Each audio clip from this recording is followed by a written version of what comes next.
Welcome to Beyond the Microphone, a podcast about podcasters and the stories of how their shows came together, grew, and what they discovered along the way. I'm your host, Adam Baruh. So before we get into our guest interview today, I'd like to talk about the process of finding guests. If you're doing a podcast that is guest interview based, you might not even know where to get started. I know I didn't when I started my first podcast, The Change, and the first platform I found was actually really good. It was podcastguests.com, and it's more of like a type of system where you set up a profile and you can pay an additional amount, like monthly subscription, to get highlighted in their email. But it's more, I found it to be more of where you kind of set up a profile and then you wait to be found. And so it's more kind of like inbound people finding you and asking like me to be a guest on their show. And then there's another one, and I think it's probably one of the more popular ones, and it's actually how I found our guest here today, Podmatch, which is a platform from PodPros, and Alex Sanfilippi, who I interviewed here, I believe episode number 7, if I'm not mistaken, here on Beyond the Microphone. And Podmatch is really cool. It's like a dating service for podcasters, so you can represent that you're a host or a guest or both, and it does have, kind of both the inbound and outbound. So, you set up a profile if you want to be a guest, but you're also a host, and you set up a profile, and like Kevin did, he reached out to me he pitched to me to be a guest on Beyond the Microphone. And so I'm going to call that's called podcast pitching. And it definitely needs to be part of what you're doing. Like we've spoken about doing guest spots here on Beyond the Microphone, and the value of doing guest spots as much as you can possibly do it. Because it's free marketing for you, and you're getting in front of potential new audience members for your own podcast. And then, the inbound, there's also a part of Podmatch where I could go, there's matches, it recommends people. I could reach out and pitch for them to come on and be a guest on my show, much like podcastguest.com does. And then there's Podtask, right? So that is kind of a similar deal. It's like you can set up a profile. It's got the ability for people to pitch to you. And it also has what I call focused podcast pitching, where it's got access to like literally the listen notes database of every single podcast. And you can send a pitch request to any podcast where they've exposed their email, which is pretty much all of them. But anyway, so those are, 3 platforms that you can use for finding guests as well as becoming a guest. And so go check them out. And, again, they're pretty easy to work with. They're pretty affordable. So, if you're doing guest interviews, you gotta figure out a way to build that pipeline of guests. So with that, let me introduce our guest here today, Kevin Palmieri, the co-host of the podcast Next Level University, where Kevin and his co-host Alan Lazaros bring a heart-driven but no BS approach to holistic self-improvement for dream chasers. And check this out. Next Level University boasts a listen score of 43 and is ranked as a top 1.5% podcast in their category. So, beyond that, according to Apple Podcasts, they've published a whopping 1,378 episodes as of June 30th, 2023. And that's, based on what I looked at, it looks like daily publishing. So that's quite the volume of content that you've created, Kevin. So welcome to Beyond the Microphone. Thank you so much for having me. I got to learn a little bit in the beginning as well. You learn a lesson every day, so I'm grateful for that. And I'm happy to be here. Anytime I can be on a podcast about podcasts, I am there. Yeah, awesome. And so glad you're here. And actually, let's stay on that for a moment. I think what makes the podcasting community so fun and so cool to be a part of is, these types of conversations, these types of collaborations. I've been a wedding photographer, so, I've kind of worked in the creative space for, a while, but really my main job over the past 7 years is being CEO of an IT consulting agency. And it's so competitive, and there's a lot of ego and kind of, aggression that's part of that, to be honest, having this, kind of other part of my life in podcasting is so incredibly refreshing, because I have found in my experience, going back to that conversation with Alex Sanfilippo, he was so open and so willing to collaborate and just find ways that we can help each other. And, that's what it's all about. That's what I love so much about this community. I mean, let's kind of start with that. Like, what's your experience kind of having worked in the space for a while now and building the body of content that you've built? Yeah, I think I kind of look at it as a more intensive form of social media. It's kind of how I look at it, because you have to understand the long-term possibility of podcast episodes is drastically higher than almost anything else, because it's more valuable. A podcast episode is one of the most valuable pieces of content you can create, maybe other than a book, obviously, because a book is far deeper. But if you can break a podcast episode into like 5 pieces of an important book, you have a really valuable podcast episode. So not only is it a great opportunity to connect to people you might not normally, that's a huge thing. Everybody wants to be on podcasts because it's one of the best ways to impact, sell books, that type of stuff. So it is a really good leverage point for an hour of your time to reach potentially thousands of people. It's the best. It really is. I think every business should have one, just because it helps scale. It really does. Yeah, and it's so accessible by anybody. Like, when it comes to a book, like, I mean, kind of like the entry point is there's a lot more to that, right? But like podcasting is literally accessible to anybody. I mean, all you technically need is like a phone to record on, right. and some sort of like place to host your podcast. And so, something that I find to be very interesting, and I'm curious your take on this, but here in like mid-2023, especially having gone through the pandemic, what the pandemic did, I mean, and this was actually happening before the pandemic. I mean, there was this move to go remote or hybrid, in the workplace. And I, with my own company, I'm a little old school, and I kind of tried to avoid that as much as possible. I didn't like it, to be honest. I think there's a lot that it took away from in terms of like my company and the culture that I wanted to build. But, the pandemic came and it forced us to go remote, and it was actually a really good thing. Definitely everybody on my team likes it. But what it gave to me as an employer is the ability to now hire anybody throughout the U.S. and really go after the best talent wherever they live. And, we have a great benefits plan that we're now able to tap into. And anyway, so where I'm going with this is, more and more of us are now in somewhat isolated environments. We're working from home. We're not having those human connections that maybe we used to have, just the camaraderie and that sort of thing. I have found podcasting to be an amazing supplement to that human connection. I mean, whereas it's not really replacing that like in-person human contact, but like just as a podcast listener, I mean, I've listened to, I'll use The Moth as an example because I love that podcast. I love storytelling podcasts. I've listened to some of these storytellers on The Moth share the most emotional and vulnerable stories. And as a listener, I'm like drawn right in there. I feel what the emotions that they're describing. And so in this day and age where maybe there's a little bit of an erosion on human connection and just that feeling of being a part of a community, like podcasting, I feel like gives back to me a little bit in that way. Like, what's your take on that? What I have found, I've worked with, at this point, hundreds and hundreds of podcasters, small businesses, solopreneurs, entrepreneurs. Usually what I find is until you create the community, you're missing out on a lot of opportunity.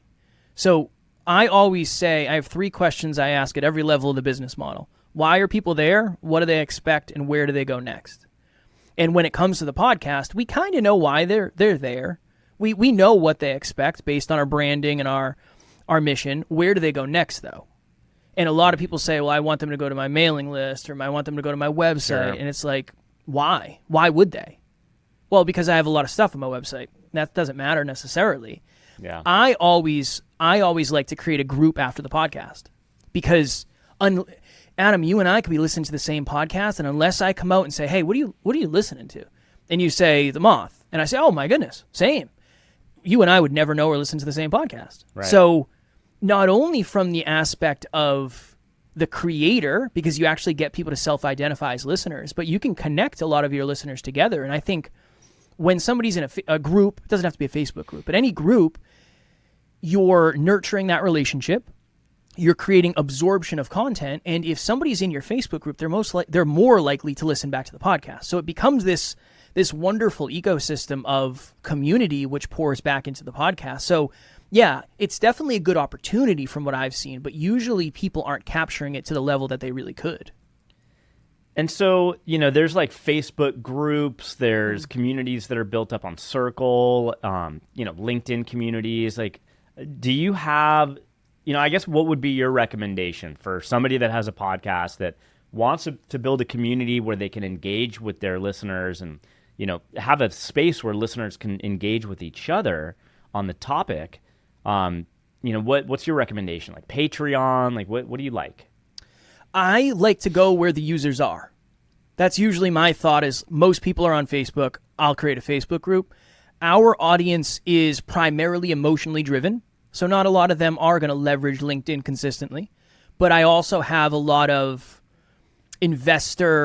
real estate investor clients where LinkedIn is their main platform. So I tend to say, what is the vibe of your show? And based on the demographic and psychographic, what do you think the best platform is? I mean, you can do WhatsApp groups if you want.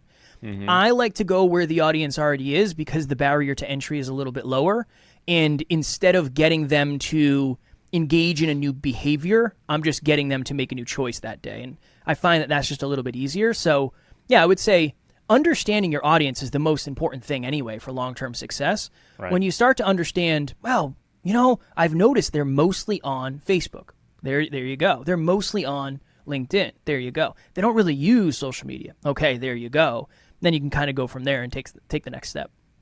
And, level number 2 then is like, going onto Facebook, for example, if that's where you find your community is, would you recommend, what's the benefit or the, disadvantage of branding the Facebook group around your podcast versus alternatively around your topic? Or even, a third alternative would be just kind of finding another well-known Facebook community and just becoming really active in that. Yeah, the becoming active in another group is very hard to transition to listens for you because you got to be a Jedi Knight when you're doing it. And there's a lot of intricacies, and if you say the wrong thing, you can get booted. Yeah. I like to keep it on brand because it's easier to promote. So if for us, it's Next Level University. Our podcast group's Next Level Nation. Easy. You know what you're getting when you join. So I would say it depends. If you're the type of person who is going to go try to find people on Facebook to get them to join your group, then maybe you could do, the Mindset Mastermind group. And if that's what your podcast is about. And then you could go search and invite people. I have seen in the past that usually when you just random invite people, they're not as engaged. Where if you have a call to action on your podcast, they already feel like they belong and they tend to be more engaged. So I usually go that route of, if your show is called The Podcast, I think the podcast group is the best name just because it keeps things in alignment. That's what I've seen. Yeah.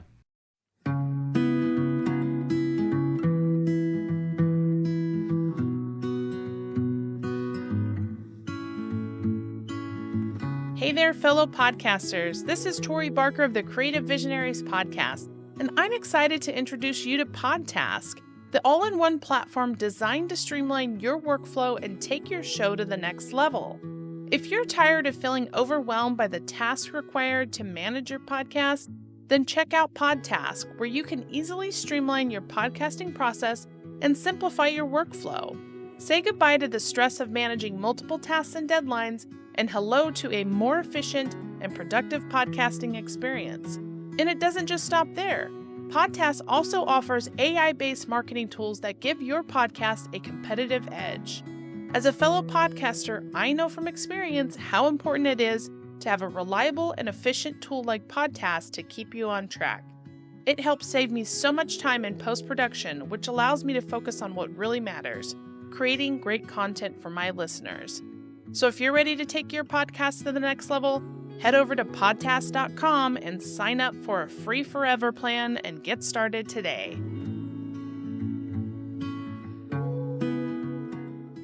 All right, well let's bring it back to Next Level University. That's your podcast. You just mentioned in the intro, I mentioned some like really stellar, and congratulations, by the way, your listen score 43. That's a great listen score, top 1.5%. So you're successful in building an audience, building listeners, and giving value back to that community, right? So let's start with Next Level University. What is it about? What's the premise? I guess what I'm really also curious is what's the story behind it? How did it get created? What was the motivation or the impetus to build the podcast? First of all, thank you for the kind words. I appreciate it very much. At Next Level University, we believe in a heart-driven but no BS approach to holistic self-improvement for dream chasers. That's literally in the intro. So for us, we're talking about mindset. We're talking about relationships. We're talking about unconscious beliefs that you have around money. Our goal really is to help people become more holistically successful. Not just make more money, not just get in better shape, not just get a relationship. I ideally want to help people find all of that. And one of the reasons why is because I believe at a deep level that if I had that when I was younger, I probably wouldn't have gone through a lot of the stuff that I went through. And same with my business partner. So the interesting thing for me, when I was 25, this is where like this whole journey started for me. I, from all outside standards, had the dream life. I had a high-paying job. I had a sports car. My girlfriend was a model. I had just won a bodybuilding show, so I was in the best shape of my life. Health, wealth, and love, quote unquote. I had it all. But I was very depressed. I was very anxious. I was a shell of myself. I wasn't doing well. My girlfriend ended up leaving me. So I said, okay, I need to double, triple, quadruple down on making money because I think money will fix all these problems. So I said to myself, next year I'm going to make the most money I've ever made in my life. And the next year starts. I got a promotion at my company. So I was in an industry called weatherization. And I got promoted to a foreman. And that year I spent 10 months on the road, living in hotels because we did a lot of our work on the road. And I ended up getting to the end of the year, final pay stub in hand. I made $100,000 with no college degree, but nothing changed. I still felt insecure. I still was depressed. I was still anxious. Yes, circumstantially, I had more certainty, but internally, I still felt as bad, if not worse. I realized that for most of my life, I'd lived unconsciously. The opposite of unconscious is hyperconscious. So in 2017, I started a podcast called the Hyperconscious Podcast. And that is really where all this started. I fell in love with podcasting. At the same time, I know I hate my job because I don't want to do what it takes to make that money again. So I start calling out of work. I start leaving the job site early, showing up late. I am not a good employee, Adam. You would not have hired me. And eventually it got to the point where I wasn't sleeping. I was staying up for days on end. I was in a hotel room 6 hours away from where I lived. So I was in New Jersey. Alarm clock goes off at 5:30 in the morning. I sit up, slide to the edge of the bed, lacing up my work boots. And the best way to explain it is that morning it was like there was 10 televisions on in my head at the same time, and every single one is on a different station. So one is saying you're stuck here forever. People like you don't get jobs like this. Never mind, leave them behind. If you do leave, what will your friends say? If you do leave, what will your family say? And what are we going to do with our life? Like, this podcast thing is not a viable option at this point. And in that moment, I felt that if I was to take my life, I would take my problems with me. Now, I'm very blessed that I have very positive people around me. I am just so incredibly blessed. So I reached out to my friend, who is now my business partner, Alan, and I explained to him what was going on. And he said many things. But the thing I remember was, Kev, over the last couple of years, your awareness has changed a ton, but your environments have stayed the same. I think you need to change your environment. So I ended up leaving that job 3 or 4 months later. I already kind of had, I don't know, maybe 15 episodes or something. Okay. So I left my job. Alan and I partnered up, and we went at it together as Hyperconscious, the Hyperconscious Podcast. And then we ended up rebranding maybe 500 episodes in to Next Level University, and that was it. We went from 1 to 2 to 2 to 3 to 3 to 4, and eventually now we do an episode every day. Amazing. Thank you for sharing and being vulnerable and sharing your story. So I wanted to, tell you about another guest that I had on recently. Her name is Samantha J. And she's an author as well. And, she talks a lot about her own experience going from seeking external validation to internal validation. And she kind of describes this, what she calls the sabotaging drama king or queen that lives within us. That is that voice that you're describing. That is you can't do this. You're not good enough. What do you think it was within you that helped you go from seeking external validation for happiness to internal validation? And kind of what's your journey been like, up till now? Yeah, it's been a lot of self-reflection, a lot of self-awareness, and just asking myself why a lot. Like an uncomfortable amount of just saying, why are you acting the way you are? Why are you thinking the way you're thinking? I remember when I left my job, I had just moved in with one of my best friends, and he's a real estate investor. So he's chasing his dreams. I'm chasing my dreams. I'm paying $500 a month to live with him. Awesome. And he was at work one day, and I was just walking around the kitchen. And I remember for the first time ever, I was proud of who I was as a man.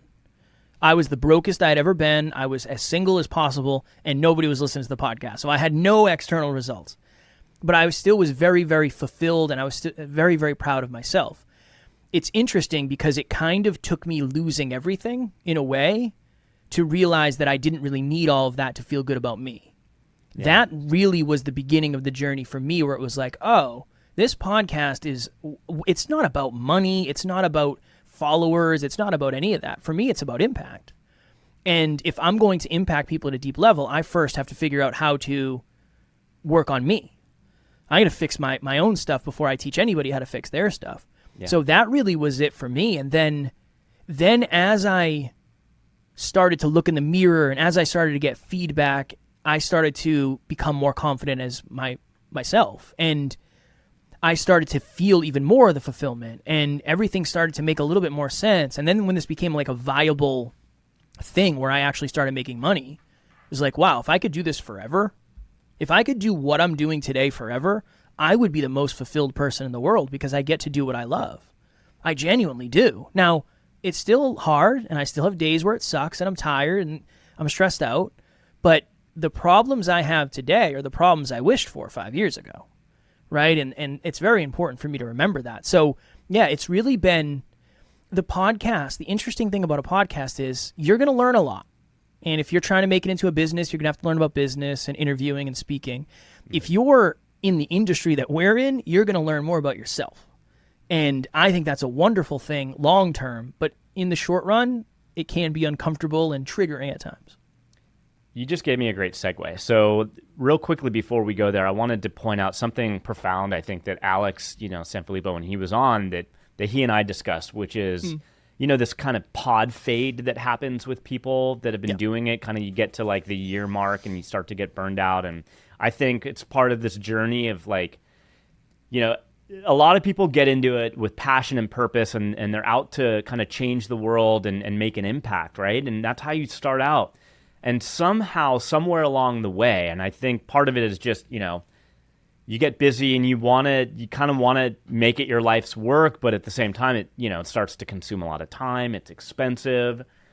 And so you start looking at the download numbers. You look for ways to monetize. And so then you kind of like lose your focus on why you got started. So the one thing I will say is always check in. Like journaling is a fantastic exercise to keep doing on a consistent basis, to keep as a reminder and a check-in with yourself as to why you got into this work in the first place, and always keep working against those goals and forget about the download numbers and forget about, stop having your goal be to make money, because like that shouldn't be your goal doing what we do. Like you can make money, but you only will be able to get there if the foundation is to keep that mission and that drive alive. So anyway, I know we got to wrap. I wanted to ask you this, and this was the segue that you kind of like led toward. So first, there's going to be 2 questions on the theme of discoveries. The first is, what discoveries have you made about podcasting since you started that perhaps you weren't aware of or you didn't know just about being in the podcasting space and producing and making a podcast that you know now? I would say I didn't understand how small the industry is. I mean, there's not that many people, all things considered. You probably know 5 people I know, and I probably know 5 people you know in the industry. That, I didn't understand that. You think it's this giant ocean of people, when in reality, out of the millions that have been started, there's probably only 250,000 that are actually recurring and have posted a live episode in the last 90 days. That, it's not as oversaturated as you think. Yeah. That, everybody told me, like, oh, it's oversaturated. No, there's 35 million YouTube channels. There's a percentage of podcasts compared to that. So, yeah, Right. It's not as oversaturated as you probably think. Yeah, no, I couldn't agree more with that. And you're right. Like, there is, like, I keep kind of circling with the same people, and it becomes like a small world thing, which is another awesome thing about it. So, final question on the theme of discoveries. What discoveries have you made about yourself through your podcasting experience? You can't really beat the reps. I am not a natural speaker. I am not a natural coach. I don't believe I'm a natural podcaster. I've just done this 2,000 times. From day to day, progress is invisible. From year to year, progress is impossible to miss. The problem is most of us don't make it to the second year, so we don't have enough contrast to recognize progress. We had 1,074 downloads in our first year. I have many clients who are way further along than that, but they're still frustrated. And I understand, but I always say, you have to understand, if you keep going for another year, that number is going to get bigger. All right, I think we went from 1,000 to 40,000. Cool, great. It never would have happened if we stopped after year 1, though. So, yeah, just the time perspective of how much this journey can shape you. And then I would also say, you have to be very intentional about your growth. I went on a podcast recently where they actually had more episodes than us. And that very rarely happens when I go on other shows. And I was so excited. I was like, this is going to be amazing. And then when I went on, it was all over the place, and the tech was weird, and the questions they didn't do research. It's good that you've gotten to that level, but the intentionality behind the progress hasn't been there. That's such an important piece, is you prep for the episode, you do the episode, you reflect on what went well, and you perfect for next time. And if you run that system for 100 episodes, 200, 500, you're going to be drastically different. That's great advice, and I totally agree with that. So thank you for sharing that. Thank you for being here on the podcast today and sharing your story. I think stories like yours are hugely inspirational for people getting into podcasting, and trying to find a way to make it like their full-time gig. So thanks so much, Kevin, for being on the podcast today. My pleasure. I appreciate you having me. Kevin Palmieri is the CFO, founder, and co-host of Next Level University, a global top 100 self-improvement podcast with more than 1,350 episodes and 800,000 listens in over 150 countries. He's given hundreds of speeches, trainings, and coaching calls with people all over the world. Kevin believes in a heart-driven but no BS approach to holistic self-improvement and aspires to teach even more people about what it really takes to get to the next level. If you're enjoying Beyond the Microphone, please subscribe on Apple Podcasts or wherever you're listening, and check out our YouTube channel. You can find all of these links in our episode show notes. And if you're looking for help and guidance in your own podcasting journey, I'd love to work with you to help you find direction and work with you on strategy to help you marry that passion and purpose that you have and continue manifesting amazing content for your listeners. Please reach out to me through www.eiqmediallc.com, and I'd be happy to help you with your journey. Thank you all for listening, and we'll see you next time on Beyond the Microphone. Beyond the Microphone is produced and distributed by EIQ Media Group, LLC. Elevate your emotional IQ with podcasts and content focused on entrepreneurship, overcoming adversity, stories of emotional courage, women's health, aging, and more.